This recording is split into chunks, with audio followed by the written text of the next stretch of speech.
Você vai pro Peru, tem prisão perpétua. Como é que a gente inventa isso de que não pode ter prisão perpétua? De onde é que saiu isso? Da cabeça de quem? Eu até tenho algumas teses, a gente já conversou várias vezes, não é o caso agora da gente abordar, vamos ter outras oportunidades, mas tá na hora do Brasil mudar essa legislação. Tem que mudar a legislação. Ah, mas tem que mudar a Constituição. Que se mude a Constituição. É verdade. Falando em legislação e condenação, a Folha de São Paulo traz hoje uma entrevista com o novo presidente do Supremo Tribunal Federal, feita pela jornalista Mônica Bergamo, é da Folha e nossa colega aqui da Band News FM. Eu vou destacar aqui 2 pontos. O primeiro deles, uma preocupação muito grande, um questionamento para colocar no mínimo, sobre um eventual indulto ao ex-presidente Lula por parte do presidente do Supremo Tribunal Federal. O que disse o Dias Toffoli? Perguntado por Mônica Bergamo no seguinte sentido: e as regras que serão decididas para o indulto coletivo serão estendidas à possibilidade de concessão do benefício para uma pessoa? Respondeu ele: o indulto tem que ter caráter geral. Essa aqui é daquelas para a gente recortar e guardar, né? Não cabe indulto a uma pessoa específica. E ele responde novamente: não cabe indulto a uma pessoa específica. Ela pergunta: o senhor pautará em 2019 julgamento sobre a constitucionalidade da prisão depois da condenação em segunda instância, que pode beneficiar Lula, ações a favor e contra, disse ele. O caso do ex-presidente Lula foi julgado em abril, quando foi negado um habeas corpus a ele que evitaria a prisão. Agora o tema será julgado em definitivo e atingirá todas as pessoas. Sobre cobranças, quem não está preparado para elas tem que pedir uma saída da corte. Aqui você sofre pressão de todos os lados, em cima, embaixo, de frente e atrás. Faz parte da função do juiz. Uma parte pede, a outra faz o contraponto e o juiz tem que decidir. E o último ponto que ele diz, questionado sobre relações próximas ao poder, a Mônica pergunta o seguinte: relações próximas no passado não seria motivo para a suspeição de um juiz, ou indicado pela Suprema Corte do Brasil? E ele diz o seguinte: nunca tive relação próxima com o José Dirceu. Nós é que tivemos.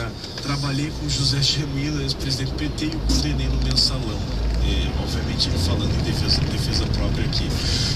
Ele só foi advogado-geral da União, foi advogado do Partido dos Trabalhadores e assessor pessoal direto, do José Dirceu. Ele ocupava a chefia da Casa Civil, salvo nenhum pelo meu, mas ele disse que nunca foi amigo do Zé. Nós é que fomos. Em Brasília, onde ele viu a presença do jornalista Ricardo Taboada, e isso aí está publicado na internet para quem xingou no plafo da descia a lenha do José Dirceu. Mas ele nunca teve relação próxima. E xingou com palavras de baixo calão, segundo o jornalista. O jornalista, inclusive, na época, publicou, mas que não ia publicar todas as palavras que ouviu, porque eram muito fortes, né? Feira da fruta, vamos colocar assim, Exatamente. O Dias Toffoli, que recentemente cantou uma música agora que ele assumiu a presidência do STF, e é o mais novo presidente do Supremo Tribunal Federal, e a gente nunca pode esquecer que o Brasil é um país sui generis, quer dizer, alguém que roda 2 vezes em concurso para juiz, chega à Suprema Corte e depois à presidência da Suprema Corte, é o caso de Dias Toffoli, né? A gente não pode esquecer disso jamais, até para que isso não aconteça de novo, né? Não pode acontecer, né? Se você tem inúmeras pessoas que passaram no concurso de juiz, elas têm mais notório saber do que alguém que roda, né? O saber jurídico. Mas vamos lá.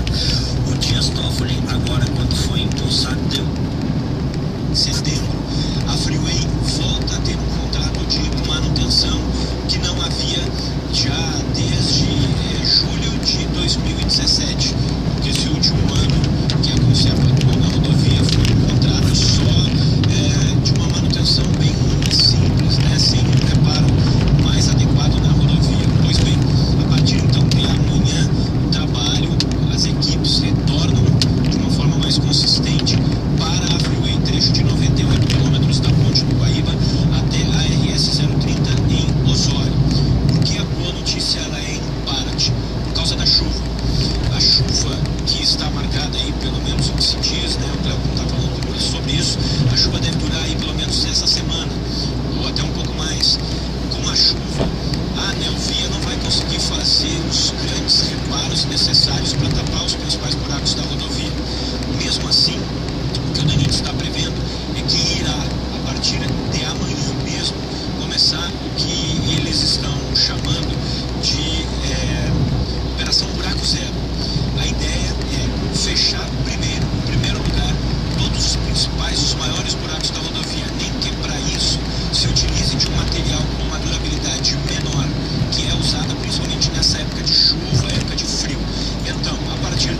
e fechar os principais buracos. Depois de tapar os principais buracos, aí vem um segundo momento, que é começar o trabalho de limpeza e depois de roçada. O que será feito nesse trabalho de limpeza? A Carol Bahia perguntava na semana passada sobre, por exemplo, a situação do lixo. A situação do lixo, ele não está nesse contrato, mas a empresa vai fazer 2 recolhimentos de lixo a partir de agora. Então, a partir de amanhã, ela passa uma vez e recolhe toda a sujeira hoje na rodovia, e depois passa uma segunda vez e acaba. A partir daí, não se faz mais recolhimento de lixo através desse contrato. Ele é de responsabilidade das prefeituras e, inclusive, penalidade para o motorista que for visto largando lixo nas margens da rodovia. Então, Josimar, não é 2 vezes por semana, não é nada disso. Ele vai fazer 2 recolhimentos, vai limpar a rodovia e depois fica por conta das prefeituras. Como é os contratos existentes entre as prefeituras, entre o DENIT e as construtoras e as empresas. Elas não fazem o recolhimento de lixo rotineiro.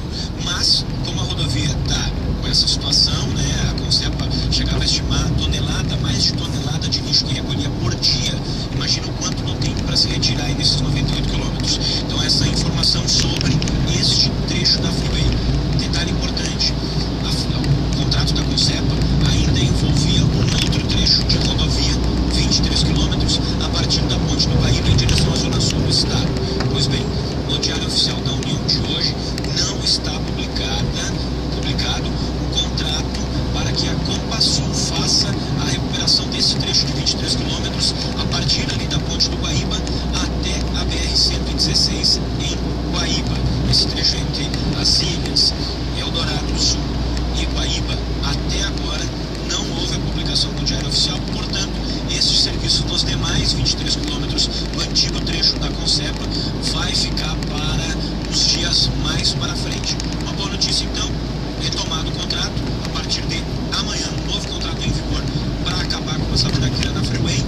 Mas o detalhe que a gente tem que ficar de olho agora é com o Cleocum, senhor Daniel. Cleocum, vamos torcer porque a semana vai ser chuvosa. Agora, Josimar, saindo da freeway, entrando na BR-101, de Osório a Torres existem alguns buracos, mas de Torres a Osório, no sentido contrário, que está descendo, voltando Santa Catarina, que decepção. Rodovia cheia de buracos, não são aqueles buracos mais profundos, é aquela falha no asfalto na primeira camada, você sabe. Coligação Rio Grande no caminho. Seu carro, né? E é claro, qualquer outro acidente. Bom, agora 9h40, a Alessandra está dizendo que ela veio com a família de Gramado, ontem tinha muita chuva por lá, que pena, né?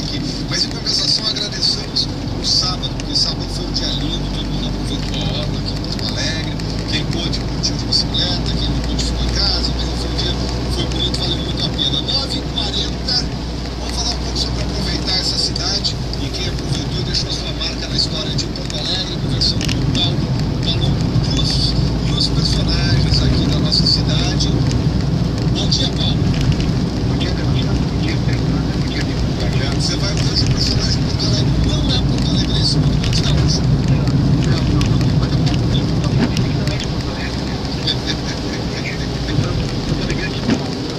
Tem aí esse Porto Alegrense com o nome que você vai trazer. o criador da Bossa Nova, cara. Ele foi muito dele. Ele é considerado o nosso brasileiro. Ele morou em Porto Alegre. Porto Alegre. Foi em 1920. Na verdade, ele deu uma justiça que hoje é a casa maravilhosa da cidade. Nessa época, os tradicionais estruturaram o hotel, era sempre captado. Isso começou com o local de Porto Alegre, que tinha itinerário, fazer esse construção de sucesso nacional. E daí, foi isso também que lançou o Cine Rodrigo, o cenário nacional, que gravou em 1947 com a cidade. O Kelly era um dos homens grupos. Sua família tinha apartamento no Rio de Janeiro. Numa turnê do Rio São Paulo, ele foi visitar a família e encontrou o Gilberto hospedado no apartamento dele, pedindo de amigos. O João Gilberto era da Bahia, foi tentado no Rio, né? Luiz Teles era 14 anos mais velho que o João Gilberto. E Alberto aquele rapaz muito magro. Junto a isso, não gostou das companhias do João Gilberto. Na verdade, o João Gilberto deve estar envolvido com drogas. Então, o Luiz Teles, com a paixão maternal, resolveu trazer o João Gilberto para Porto Alegre. Foi o momento de recuperação do pai da Bossa Nova. João Gilberto de Norton Fernandes. Daí surgiu uma grande amizade entre os dois. Norton cresceu com a andar certa feita de citar sua avó. A eletrônica estava ligada tocando música espanhola. Norton saiu dos passos sapateado. Depois caminhou e deu de cara com o sujeito olhando fixo para a porta. O desconhecido se dirigiu a Norton e falou bem baixinho. Tinha um quarto andar que tinha uns barulhos estranhos, esquisitos. Era o barulho sapateado, né? O diálogo foi mais ou menos assim. O senhor ouviu um barulho? Sim, ouvi, sim, falou Norton, olhando para o chão tentando disfarçar. Aqui ao lado tem uma lavanderia do hotel. Quando estão lavando a roupa, faz esse barulho chato. Pois é, eu estava procurando de onde vinha esse barulho. Você mora no hotel? João Gilberto disse que morava, e eu disse 17. E convidou o Norton para ir no seu apartamento. João Gilberto disse que tocava e cantava violão. Quer dizer, o que o disse. E o Norton quis, né? O João Gilberto ficou mal. Ô, Paulo, ainda bem que o Norton quis, né? Então ele ia estar se repetindo até hoje. Não, esse cara é um grande amigo, até o Gilberto, sabe? A única pessoa que ele recebia telefone ali da família era o Norton. Mesmo, mas essa amizade dele só se modificou. O Norton foi uma onda. E a senhora gostei de você. Você sabe ouvir sem manifestar. O Norton, depois de retirar do colégio, ia direto ao programa de João Gilberto, a porta estava sempre aberta, e era perto do meio-dia, o horário em que o João Gilberto estava inventando as nossas novas produções, né? E eles ficaram uma hora ali, tocando depois de ir embora. Pode falar. Não, sabe que eu gostei? Da Eletrola, na verdade. Eletrola, também. O João Gilberto Prado de Oliveira nasceu em 10 de junho de 1931 em Juazeiro do Norte. Ele é tido no estado